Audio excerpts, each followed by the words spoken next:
This idea that Europe is now increasingly with a US that is, at best, kind of indifferent to, or not necessarily going to be as involved and interested in the EU strategically. Or perhaps we're going to be looking at a situation. Now, people are openly now talking about the US as a strategic adversary. And I think what that means for business, they have to think about the way that they operate in both markets, potentially in a very different way. So we might see some reforming of trade in ways that benefit European businesses by exploiting other markets that perhaps, having become dependent on the US, they've been ignoring.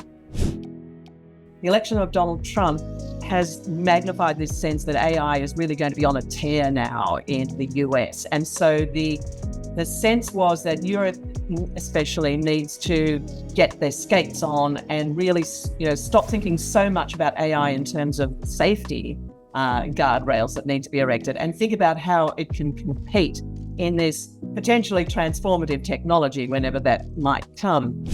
I think one of the things that we've obviously seen is in line with the sense that we knew this was coming. We knew there was a backlash against so-called woke policies, but we had completely underestimated the magnitude of feeling about this. The EU is not really going to turn away from its fundamental commitment to green industrial policy. They're going to try to emphasize a bit more deregulation, a bit more growth, a bit more competitiveness. They're making various steps there, which frankly, in many cases, are, in my view, well overdue. But the fundamental direction of travel, I think, probably hasn't changed.